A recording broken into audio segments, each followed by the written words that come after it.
Y'all, believe it or not, the Commanders beat the Packers, y'all. They beat the Packers. So look, I picked the Packers to win that game. And I could have picked us to win because they did. Well, they were on a 2-game losing streak. They lost to the Giants in London. They lost to the Jets, and now they playing us. All right, with Taylor Heinicke. So Carson Wentz not in the game.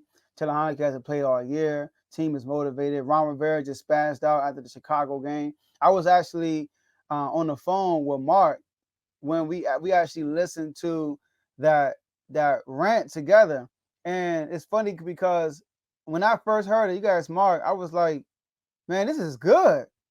This is good because if I was in that, if I was Terry McLaurin, this is exactly what I said. If I was Terry McLaurin, the leader in the locker room, I would be rallying up the troops and say, y'all, we gotta go out there and perform. I know the coaches did this, I know the coaches did that, but we are the players. We are the one that's supposed to execute what the coach's job for us. So just go out there and ball out. And you can tell Terry McLaurin probably did something like that. You saw his energy against the Packers. That man was on fire against the Packers. All right, and tell the Packers CB1. I don't even want to say his name because it ain't worth it right now. Tell the Packers CB1. Tell him next time he plays, make sure he go on the other side of the field. Make sure he don't follow Terry McLaurin because Terry McLaurin lit him up Sunday. But anyways, a lot of people are panicking about the Packers. Before I do that, I want to talk about the Commanders. I'm not gonna lie, watching that game in the first half, I was like biting my fingernails. I won't really bite my fingernails, figure of speech, but biting my fingernails, huffing and puffing. Don't want to look at the screen because I felt like Taylor Heinicke was throwing bad pass after bad pass after bad pass. This man threw almost 2 picks. He threw a pick six. He missed Terry McLaurin twice for first downs, and he almost threw a interception. He almost threw 2 interceptions, almost threw 2 picks. He threw a pick six. He missed Terry McLaurin twice wide open for a first down. And then after he threw the pick six, he almost threw another interception. So I'm watching this game like, come on, what's going on? When he threw the pick six, we're down 14-3. The air gets taken out of the whole stadium. You can tell, even where I was like, oh man, it's not looking good. Because even like I said, the drive after the pick six, Taylor Heinicke was throwing bad passes. But then he caught a rhythm, y'all. He caught a rhythm. One thing about Taylor Heinicke, like I said last week, I'm gonna address that call. Aaron Jones only had 8 carries. I'm gonna address that. So Taylor Heinicke is he sparks fire within the organization. He plays over the edge, right? I mean, he's a guy that's not supposed to be there. So when he plays, Terry McLaurin said it. He plays every game like it's his last game. So the team loves that, right? That's why they like Fitzpatrick because he plays with fire. Like dude, that's why they like people like quarterbacks like that. And with our situation, playing with our third center, we got to injure the tackle. I mean, our offensive line is depleted right now. We need a mobile quarterback at this moment. All right. So Taylor Heinicke is a better fit right now, only because he could buy time, which he did. Let me tell you how crucial buying time is. On that last drive, when we kicked that last field goal before we kicked it all to the Packers on that last drive, it was third down, and we were in the red zone. Third down, Taylor Heinicke avoided a sack, threw the ball away, and the crowd was cheering because he could avoid the sack. Carson Wentz couldn't do that right now. He's not mobile at this point in his career.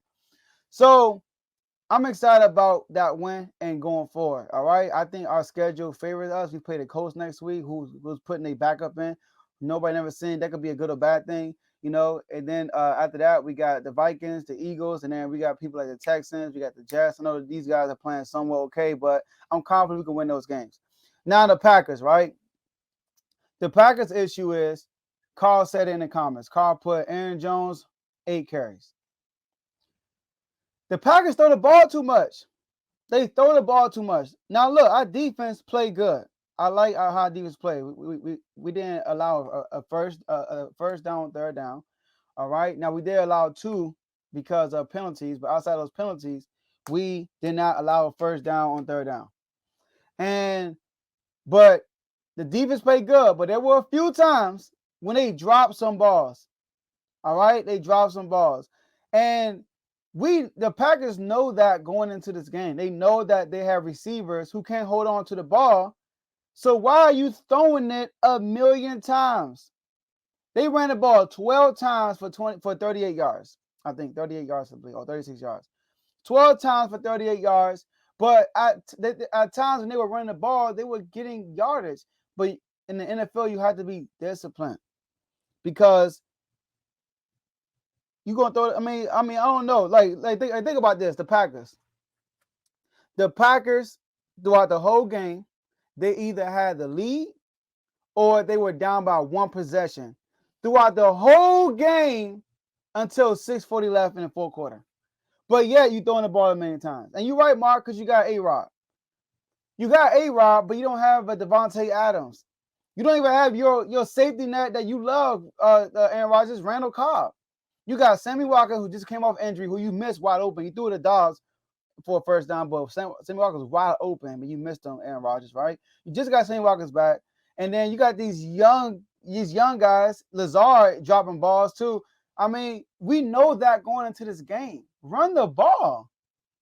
Run the ball. They basically built us out by throwing the ball a million times. That's how I look at it. If they would have ran the ball and kept control of the clock, they probably would have won that game. But yet, they want to throw the ball a million times. So that's the Packers' issue. The Packers' issue is they're not being committed to the run. Now, we know they have a lot of issues. They have an offensive line that's depleted. So do we. All right? They do have receivers that's hurt. Randall Cobb is hurt, right? They don't have a legit receiver right now, right? And their defense is not playing at the level they should be playing right now. So we know this going into the game. Run the ball. Run the ball. Putting too much pressure on Aaron Rodgers to make a play. Because he made some plays, some good throws, but they were not capitalizing on those throws. All right, so I want y'all to know that the Commanders are 3-4. The Ravens are 4-3. I just want to put that out there, all right? I'm not saying we better than the Ravens. I'm just saying. They say you are what your record is. We 3-4, and the Ravens are 4-3. So the Ravens are one game better than us. I just want to put that out there, Carl. All right, so that's it with us. All right, the Commanders. Not gonna say too much. Not gonna gloat about that win. We're going on a 2-game winning streak. All right, like I said, we are 3-4. We're 2 games behind the Cowboys, 3 games behind the Giants, 4 games behind the Eagles. All right, so it's a long season. We're not even halfway yet. All right, halfway is next week, so we're not even halfway through the season yet. So, and people were jumping off the ship. Now, if we would have lost to the Bears, I would have jumped off the ship. But I said the Bears, we had to beat the Bears, and we beat the Bears, and now we're on the roll.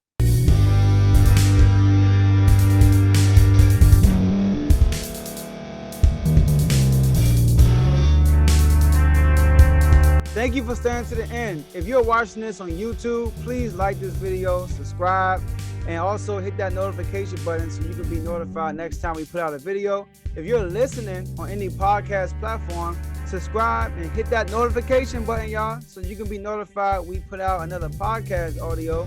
And last but not least, hit that share button. No matter what you're listening to or watching it, hit that share button and send it to somebody that you know that would love to watch this episode you just listened to.